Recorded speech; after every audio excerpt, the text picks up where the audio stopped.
اللہ الرحمن الرحیم الحمد للہ الذی جعلنا من المتمسکین بہدایۃ امیر المؤمنین والائمۃ المعصومین صلوات اللہ علیہم اجمعین الحمد للہ رب العالمین الذی خص بخلافته المؤمنین وجعل العاقبۃ للمتقین والجنۃ للمطیعین والنار للکافرین والمنافقین الخائنین الذین جعلوا القرآن غدیر وافسدوا فی الارض وأضاعوا الدین وتفقهوا بغیر علم ولا یقین والصلاة والسلام والتحیۃ والإکرام علی سیدنا ومولانا حبیبنا وحبیب قلوبنا شفیعنا ابی القاسم محمد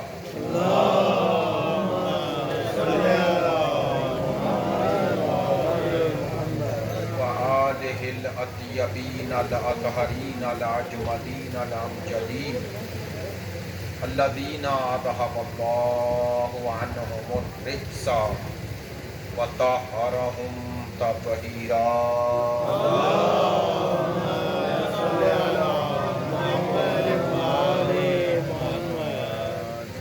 واللعنۃ الدائمۃ علی منکری فضائلہم وغاصبی حقوقہم من الآن الی قیام یوم الدین اما بعد فقد قال سبحانہ وتعالی فی کتابہ المجید بسم اللہ الرحمن الرحیم یا ایہا الذین آمنوا اتقوا اللہ وکونوا مع الصادقین صدق اللہ العلی العظیم ان اللہ وملائکتہ یصلون علی النبی یا ایہا الذین آمنوا صلوا علیہ وسلموا تسلیما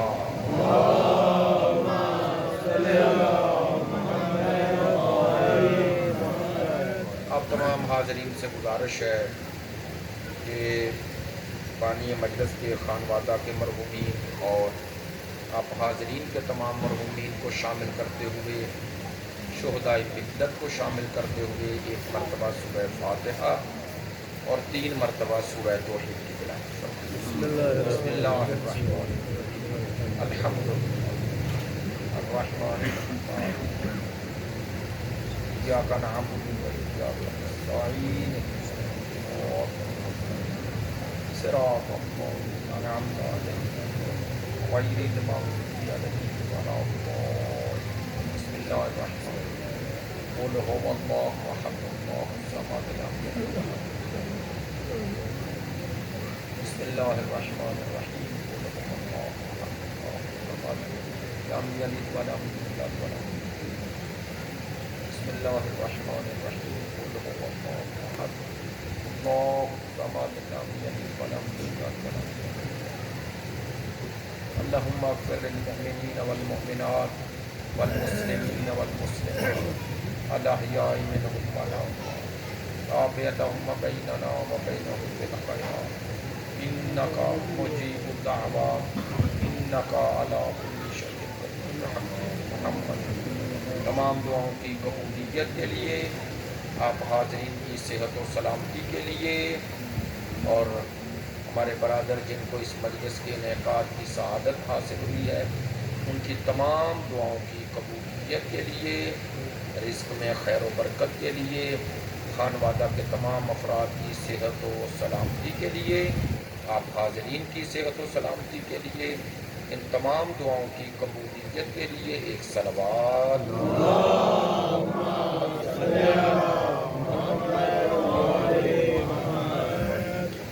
واجب الاحترام معزز و مکرم حاضرین مجلس، محبان اہل بیت، پیروان مکتب ولایت، عاشقان مکتب شہادت، استقبال محرم کے عنوان سے مجلس منعقد ہو رہی ہے، لیکن ماہ ذی الحجہ ہے اور آج ماہ ذی الحجہ کی 27 تاریخ گزر گئی ہے، لیکن بڑی قریب مناسبت گزری ہے۔ میں چاہتا ہوں کہ پہلے حصے میں یعنی فضائل میں اسی مناسبت کے حوالے سے کچھ گزارشات کروں۔ وہ مناسبت ایک عظیم مناسبت ہے اور اس مناسبت کا تعلق کسی مسلک، کسی مذہب، کسی فرقے، کسی گروہ سے نہیں ہے، بلکہ اس کا تعلق اسلام کی حقانیت سے ہے۔ وہ ایک اعلان ہے اسلام کی حقانیت کا، وہ ایک ایسی کامیابی ہے جو پروردگار عالمین نے سرکار دو عالم کو بغیر تلوار چلائے عطا کی۔ وہ ایسی کامیابی ہے کہ جس میں تلوار نہیں، کردار لے کے آئے، اور ان کرداروں نے سرکار دو عالم کی رفاقت میں حقانیت دین مبین اسلام کی ایسی گواہی ثبت کر دی ہے کہ قیامت تک کے لیے سرکار دو عالم کے اس دین مبین اور شریعت محمدی کو اس سے واضح صریح کامیابی کہیں اور نصیب نہیں، کہ جہاں دشمن مقابلے پہ آنے کی جگہ خود اپنی شکست قبول کر لی۔ میں چاہتا ہوں کہ کچھ پس منظر عرض کر دوں۔ میری مراد اسلام کی ایک ایسی مناسبت کی طرف اشارہ کرنا چاہتا ہوں جو اسی ماہ ذو الحجہ کی 24 تاریخ کو رونما ہوا ہے، جسے عموماً ہم عید مباہلہ کے عنوان سے یاد کرتے ہیں۔ اب جانتے ہیں کہ اس ماہ میں 2 مناسبت ایسی ہیں جنہیں پیروان محمد و آل محمد بڑے واضح اور ایک خوشی کے عنوان سے مناتے ہیں۔ ایک 18 ذی الحجہ عید غدیر ہے اور ایک 24 ذی الحجہ عید مباہلہ ہے۔ میں تاکہ آپ کے لیے بھی اس حوالے سے تھوڑا معلومات کی قصد سے عرض کرنا چاہتا ہوں۔ اگرچہ 24 ذی الحجہ کی مناسبت 18 ذی الحجہ کے بعد ہے تاریخ کے اعتبار سے، لیکن سن ہجری کے اعتبار سے 24 ذی الحجہ کی مناسبت یعنی عید مباہلہ عید غدیر سے پہلے ہے۔ 9 ہجری مباہلہ رونما ہوا ہے، 9 ہجری قمری یعنی سرکار دو عالم کی ہجرت کے 9ویں سال، اور غدیر سرکار دو عالم کی حیات طیبہ کے 10ویں سال، 10 ہجری قمری کو رونما ہوا، جسے آپ واقعہ غدیر کے عنوان سے یاد کرتے ہیں۔ وہ 10 ہجری کو اور واقعہ غدیر 9 ہجری کو۔ واقعہ غدیر کا جو پس منظر ہے اور یہ واقعہ قرآن مجید میں کہاں واقع ہے، اگر تاکہ یہ اس عنوان سے ہمارے لیے معلوماتی گفتگو بھی ہو جائے اور صرف ایک خطیبانہ انداز نہ رہے، اس لیے بات اب جتنے دوست ہیں میں چاہتا ہوں ان تک ایسے انداز میں ہی پہنچ جائے۔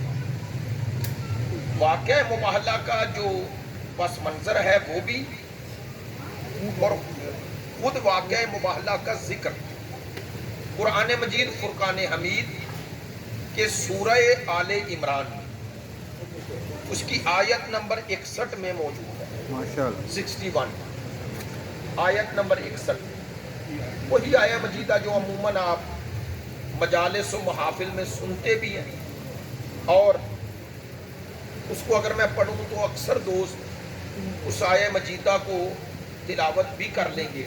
فمن حاجک فیہ من بعد ما جاءک من العلم فقل تعالوا ندعو ابناءنا وابناءکم ونساءنا ونساء وانفسنا ثم نبتهل فنجعل لعنة الله علی الکاذبین. یہ آیہ مجیدہ سورہ آل عمران میں آیہ نمبر 61 ہے، 61. اس آیہ سے پہلے ایک واقعہ رونما ہوا ہے جس کے نتیجے میں یہ آیہ مجیدہ میں سرکار دو عالم کو پروردگار عالمین نے یہ حکم دیا ہے. حکم تھا فقل، میرا حبیب نے کہہ دیجئے، تعالو، آؤ، ندعو، پکارو، لے آؤ اپنے بیٹے ہم اپنے بیٹے، آپ اپنی نساء ہم اپنی نساء، آپ اپنے نفوس ہم اپنے نفوس. اس کا ایک پس منظر ہے. یہ آتے ہی ایسے نہیں ہوا کہ ادھر وہ نجران کے عیسائی آئے اور ادھر یہ واقعہ ہو گئے. اب میں ذرا تھوڑا سا اس کو اس عنوان سے ذکر کروں تاکہ میرے عزیزان، چونکہ مجلسوں میں عموماً مباہلہ کا نام ذکر ہو جاتا ہے، پس منظر ذکر کم ہوتا ہے. میں نہیں کہتا ہوں نہیں ہوتا، ہوتا کم ہے. 24 ذی الحجہ کو مباہلہ ہوا ہے، لیکن 24 ذی الحجہ سے پہلے 3 دن نجران کے عیسائیوں سے سرکار دو عالم نے مجادلہ، مباحثہ، گفتگو کی ہے. سبحان اللہ. 3 دن سبحان اللہ. اور 3 دن یہ گفتگو جاری رہی. اب ذرا میں نے نجران کا نام لیا تو اس کا بھی ایک محل وقوع صرف اجمالی اور سرسری انداز میں بتا دوں تاکہ آپ زیادہ متوجہ ہو جائیں. 9 ہجری میں نے عرض کیا واقعہ مباہلہ ہے. 8 ہجری قمری ہجرت کے 8ویں سال، یعنی سرکار کے مدینے میں آئے ہوئے 8واں سال تھا جب مکہ فتح ہوا. 10ویں سال میں غدیر ہوا، 9ویں سال میں مباہلہ ہوا. تو ان 3 مناسبتوں کو بڑا اہم اسلام کی مناسبتیں ہیں. ایک میں مکہ فتح ہوا ہے، ایک میں سرکار دو عالم نے مسیحیت کو فتح کیا ہے، اور ایک میں اسلام کی تکمیل کا اعلان کیا ہے. تو یہ بڑے اہم واقعات ہیں. 8 ہجری، 9 ہجری اور 10 ہجری، یہ بڑے اہم واقعات ہیں. 8 ہجری میں جب مکہ فتح ہو گیا تو سرکار دو عالم کے بہت بڑے مخالفین کمزور ہو گئے اور ان کے پاس اس طرح طاقت نہ رہی. وہ تھے مشرکین مکہ. ظاہر ہے جب مکہ فتح ہو گیا تو اب ان کو سرکار کے سامنے آنے کی وہ ہمت جرت نہ رہی. اور اس فتح مکہ کے بعد تیزی سے اسلام پھیلنا شروع ہو گیا. چونکہ آپ کا جب ایک مزاحم اور آپ کی مخالفت کرنے والا بڑا فریق کمزور ہو جائے تو ظاہر ہے لوگوں کی توجہ زیادہ ہو جاتی. مشرکین مکہ کے ساتھ ساتھ جو سب سے زیادہ لوگ اسلام کی طرف آئے وہ مسیحی ہیں. مسیحی ہیں، یعنی اہل کتاب میں جنہوں نے اسلام قبول کیا وہ مسیحی ہیں. اور یہ بھی ایک عجیب واقعہ ہے، جنہوں نے سب سے کم اسلام قبول کیا وہ یہودی ہیں. سب سے اول مشرکین مکہ، مدینہ مکہ سارے مشرک سب مسلمان ہو گئے. ان کے بعد مسیحی ہیں سب سے کم، یعنی کوئی گنے جا سکتے ہیں ہاتھوں انگلیوں پہ، وہ یہودی ہیں. کہنا کیا چاہتا ہوں توجہ فرمائیں. اس کا معنی ہے اسلام سے سب سے زیادہ کینہ اور بغض جن لوگوں نے کیا وہ یہودی ہیں. توجہ فرمائیں. یہودی ہیں جنہوں نے اسلام سے سب سے زیادہ بغض اور کینہ رکھا. اور سرکار دو عالم کی نسبت سب سے زیادہ جن کے دلوں میں کینے اور بغض تھے وہ یہی یہودی ہیں. یہ جو خیبر ہوا یہ یہودیوں کے خلاف ہوا. یعنی سرکار نے مشرکین کے علاوہ اہل کتاب میں سے یہودیوں سے جنگ لڑی ہے. البتہ تبوک میں گئے تھے سرکار، وہ مسیحیوں سے جنگ لڑنے گئے لیکن وہ جنگ نہیں ہوئی. آپ کو پتہ ہے ماشاءاللہ جو بچے یا بزرگ اس حوالے سے مطالعہ رکھتے ہیں کہ جنگ تبوک ہوئی نہیں تھی. اگر ہوتی تو مسیحیوں سے بھی جنگ ہو جاتی، لیکن اہل کتاب میں یہودیوں سے جنگ ہوئی. اور یہ واحد جنگ ہے جنگ خیبر جس میں سرکار دو عالم نے اس فاتح خیبر کو چند عنوان دیے. بس شکریہ آپ کا توجہ ہو گئی. چند عنوان دیے اور وہ عنوان ہم بچپن سے سن رہے ہیں کہ لَأُوتِيَنَّ الرَّایَةَ غَدًا رَجُلًا کَرَّارًا غَیْرَ فَرَّارٍ. کل علم اسے دوں گا، علم پرچم دین. اسے دوں گا جو مرد ہوگا. مرد. ایسا ہی ہے نا؟ یہ واحد جنگ خیبر ہے جس میں کہا راجولن. باقی جنگوں میں مولا کی فضیلت بیان کی لیکن اور کی. مثلا جنگ خندق و احزاب میں کہا برز الایمان و کلو، کل کا کل ایمان جا رہا ہے.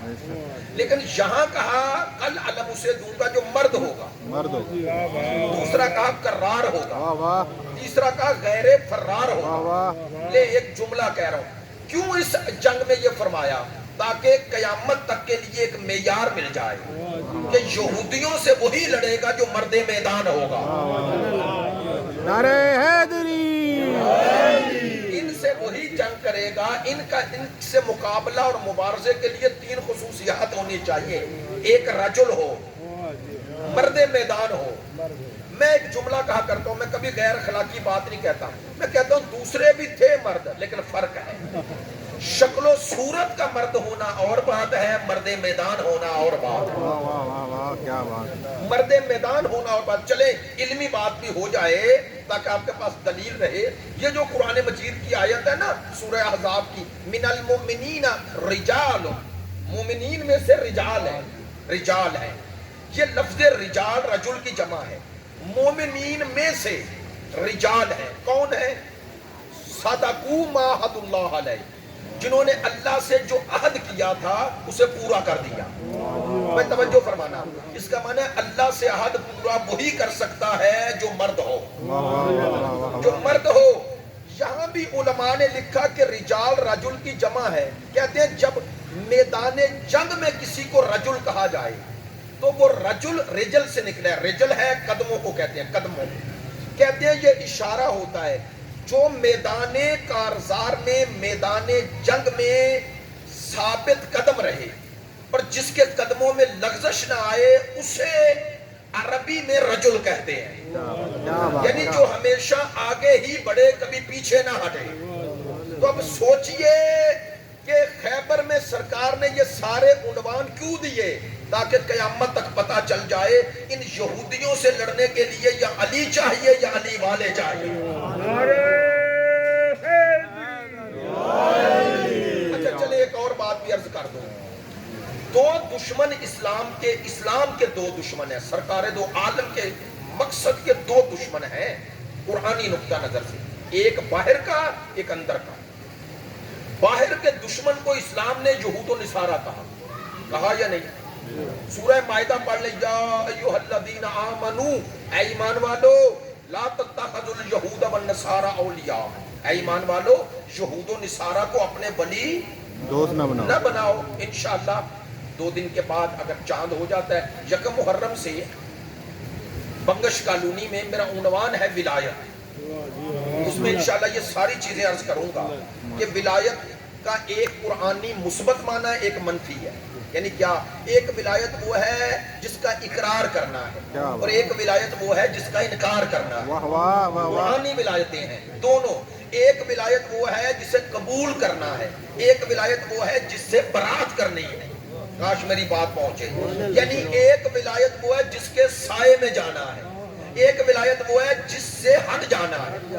اور آسان کروں، ایک ولایت وہ ہے جو تولا ہے، ایک ولایت وہ ہے جو تبرہ ہے. انشاءاللہ اس میں تفصیلی ذکر کروں گا اگر خدا نے ہمت دی، حوصلہ دیا. تو آپ نے توجہ فرمائی. اب الحمدللہ اتنے دوست بھی ہو گئے کہ قابل قدر ہیں، اس لیے بات کروں آپ کی خدمت عالیہ میں. عرض یہ کر رہا تھا، یہ بڑا اہم پوائنٹ ہے یہ بچے نوجوانوں کے لیے. اسلام کے قرآن نے 2 دشمن بتائے ہیں. 2، ایک باہر کا یہود و نصارہ، ایک اندر کا منافقین. ایسا ہی ہے. دیکھیں نماز جمعہ وہ واجب نماز ہے جس کا قرآن میں نام کے ساتھ ذکر ہے. ماشاءاللہ ماشاءاللہ. ممبر سے کہہ رہا ہوں ماشاءاللہ. باقی کسی نماز کا ذکر نام کے ساتھ نہیں آیا، اشارے کے ساتھ آیا. ایسا ہی ہے نا؟ ماشاءاللہ. اشارے آئے. یہ واحد نماز ہے جس کے لیے لفظ نماز جمعہ کے ساتھ آیا. سبحان اللہ. یوم الجمعہ. واہ واہ. ایسا ہی ہے نا؟ جمعے کے دن جب تمہیں پکارا جائے. اس کا معنی ہے یہ خاص نماز ہے، عام نماز نہیں ہے. اس نماز جمعہ کی 2 رکعتیں ہیں، 2 رکعتیں اور 2 خطبے ہیں. اب میں تفصیل میں نہیں جانا چاہتا، آپ جانتے ہیں کہ 2 خطبے 2 رکعت کی جگہ ہے. لیکن جو بات کہنا چاہتا ہوں، نماز جمعہ کا جو خطیب ہے نا، خطیب جمعہ وہی امام جمعہ ہے، سبحان اللہ، یعنی مصلی پر بھی وہی آئے جو خطبہ دے رہا ہے، کیا بات جو خطبہ دے اسے خطیب کہتے ہیں۔ کیا بات، کاش میری بات ماشاء اللہ پہنچے۔ ماشاء اللہ، اس کا معنی ہے کہ اسلام اور تشیع میں ایک ہی شخص جمعہ پڑھائے گا بھی، خطبہ بھی دے گا، کیا بات ہے، ممبر پر بھی وہی جائے اور مصلی پر بھی وہی آئے۔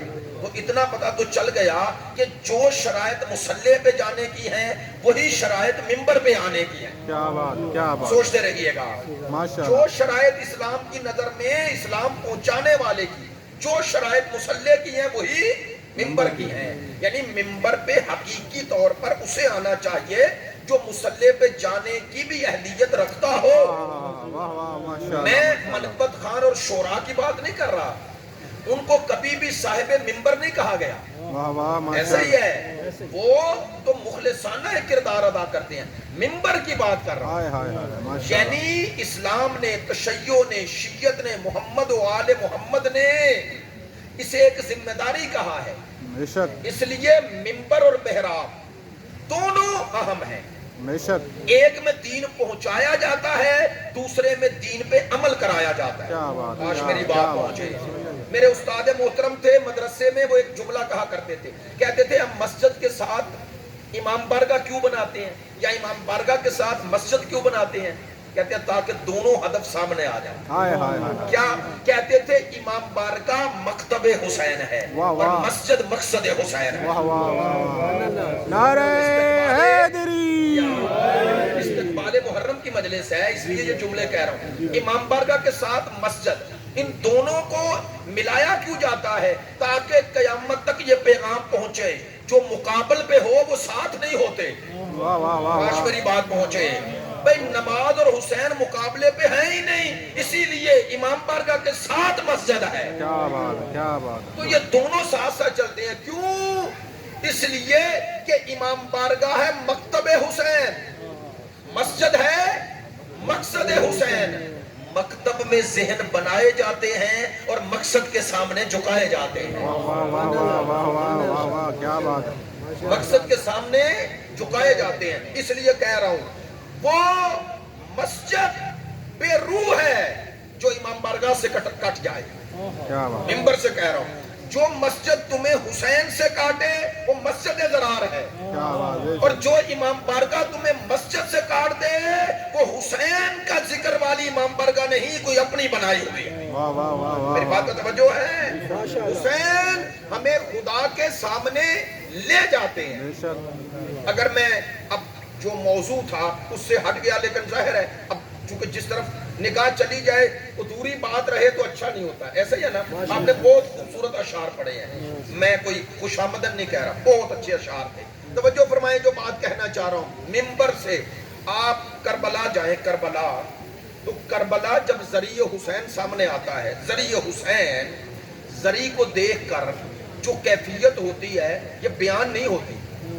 بے ایک شک، جملہ کہہ رہا ہوں، آپ نے قدر کی ہے، اس لیے کیفیتیں بیان نہیں ہوتی، محسوس کی جاتی ہیں۔ کیا بات ہے، کیا بات ہے، کیا بات ہے، یہ زبان کال نہیں ہوتی، زبان حال ہوتی۔ ہائے ہائے، واہ واہ، اور جملہ بدل دوں، وہاں جا کے جو آپ پر کیفیت ہوتی ہے، کیفیت ہے، کیفیت حال ہے، اور حال اس وقت انسان کے اندر پیدا ہوتا ہے جب اس حال میں خود آ جائے۔ ہائے ہائے ہائے، واہ واہ، آپ کسی کو 1000 مرتبہ سمجھانا چاہیں تشنگی پیاس کسے کہتے ہیں، سمجھا کے دکھائیں، سمجھ آئے گی؟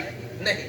جب وہ خود پیاسا ہوگا وہ آپ کو سمجھانا پڑے گا، کیوں؟ کیفیت میں ہے۔ کیفیت میں، اب اسے کہو پیاس کیا ہوتی ہے، وہ محسوس کر رہا ہے۔ بے شک، ایسا ہی ہے، لوگ کہہ رہا ہوں جملہ، یہ محبت حسین یہ کیفیت کا نام ہے، اور اس کیفیت کو جو محسوس کرتا ہے اسے ہی معلوم ہے کہ یہ کیفیت انسان کو فرش سے اٹھا کر عرش میں لے جاتے ہیں۔ سبحان اللہ، سبحان اللہ، اللہ کی قسم، اس کیفیت کو مصنوعی نہ ہونے دینا، میں ہاتھ جوڑ کے کہہ رہا ہوں، اس کیفیت کو کبھی کم رنگ نہ ہونے دینا۔ بے شک، مجالس کوئی چھوٹی بڑی نہیں ہوتی، مجلس میں ایک چیز قائم رکھنا، مجلس کی معنویت، سبحان اللہ، سبحان اللہ، مجلس کی روحانیت۔ ہاں ہاں، مجلس کی روحانیت قائم رہے تو خدا خدا کی قسم ہر مجلس تمہیں 12ویں کے قریب کر دے.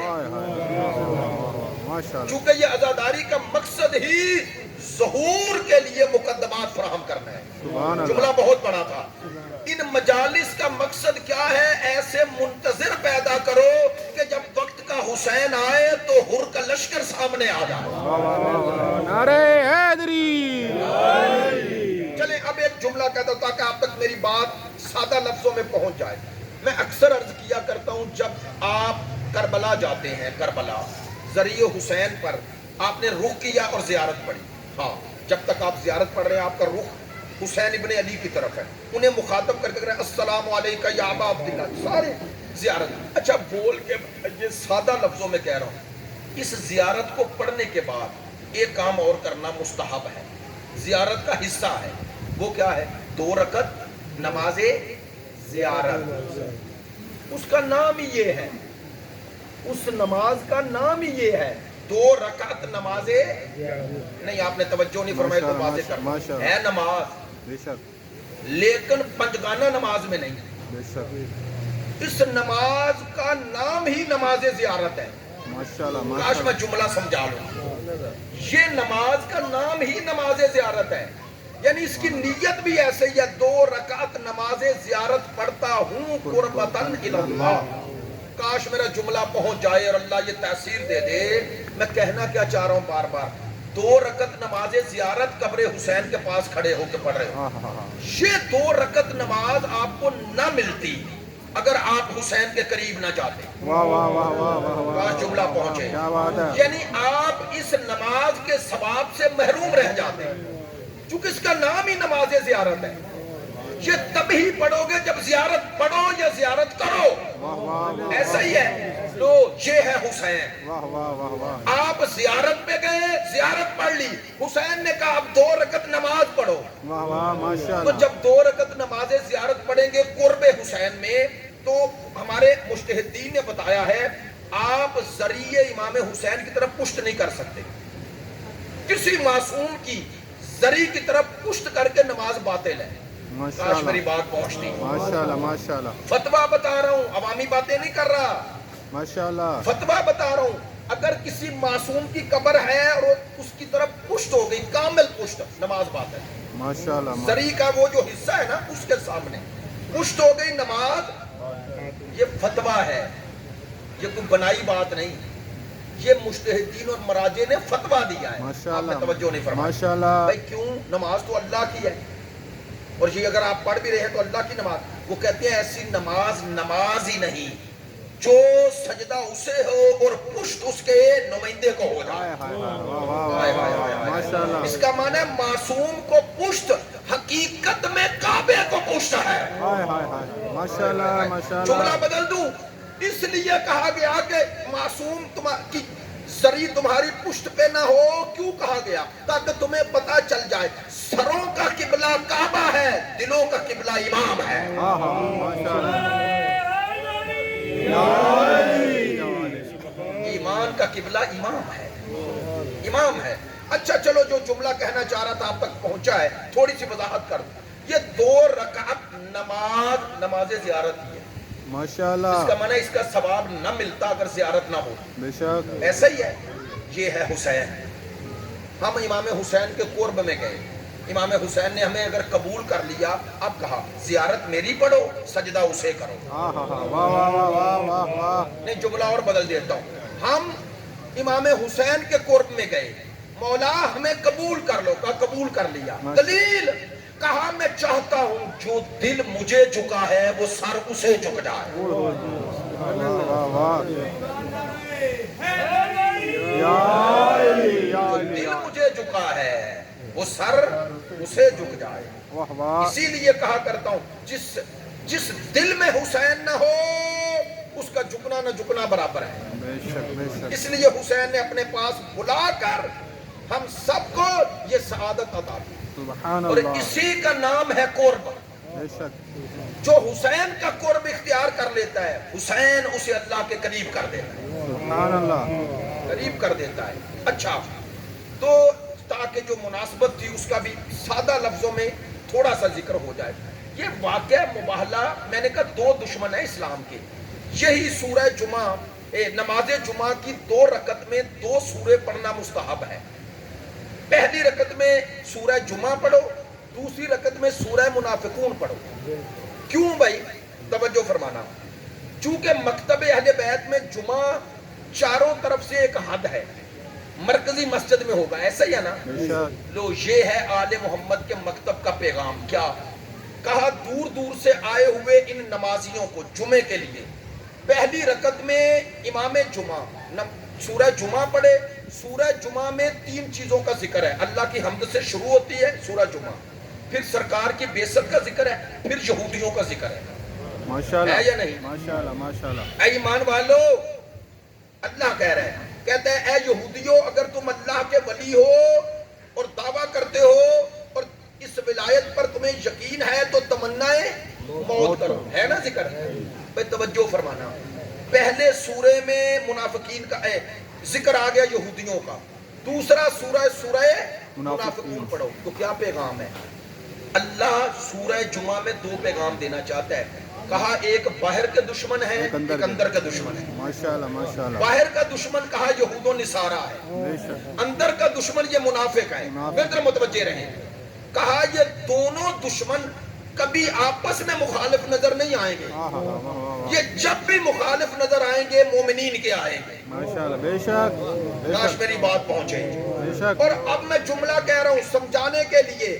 وہ جو وقت کا حسین آ رہا ہے اس کے مخالف بھی یا یہود و نصارہ ہوں گے یا آپس میں چھپے ہوئے منافقین ہوں گے. ماشاءاللہ یا علی. چلیں اب اس پس منظر کے ساتھ یہ جو اسلام پھیل رہا تھا نا مختلف علاقوں میں، اور عیسائیوں کی آبادیوں کی آبادیاں مسلمان ہو رہی تھی. اب وقت بھی نہیں بچا لیکن معذرت چاہتا ہوں، بات ادھوری نہ رہے، ایک جملے میں بس مکمل کر دوں. اسلام پھیل رہا. نجران اس وقت کے کلیسا روم کے عیسائیوں کا مرکز تھا. جس طرح ایک مرکز کے بعد دوسرا مرکز اس کے ماتحت ہوتا ہے. نجران یمن کے پاس ہے ایک علاقہ.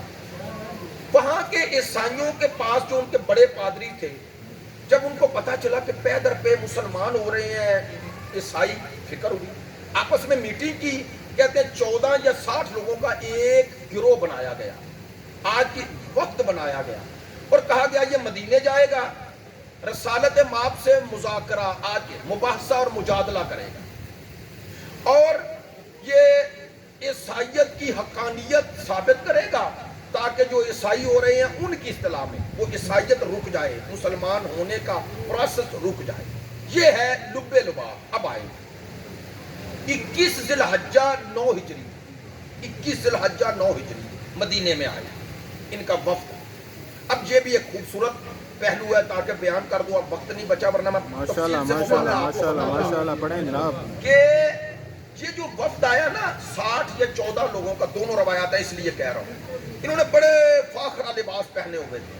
جیسے ہی مسجد نبی میں آئے، سرکار نے اس وفد کو دیکھا، رخ موڑ لیا کہ بڑے پریشان ہوئے کہ رسالت مآب، یہ تو اللہ کا رسول اپنے آپ کو کہتا ہے اور کہتے تھے بڑا اخلاق ہے وہ، اور آپ نے رخ موڑ لیا. پریشان ہے. سرکار نے کوئی جواب نہ دیا، رخ موڑ کے اندر چلے گئے پریشان. اب ایسے ہی روایت ہے. انہوں نے وہیں پر موجود 2-4 لوگوں سے پوچھا کہ یہ رسول نے ایسا کیوں کیا. کسی کے پاس جواب نہ آیا. اتنے میں کہتے ہیں ایک بزرگ شخص اندر آیا. انہوں نے دیکھا کہ یہ سن رسیدہ انسان ہے. کہا قریب بلایا، کہا یہ رسول نے ہمارے ساتھ کیا ہے، وہ اس کا سبب بتائیں گے؟ سنیے. اس شخصیت نے کہا اس کا سبب مدینے میں ایک ہی بتا سکتا ہے.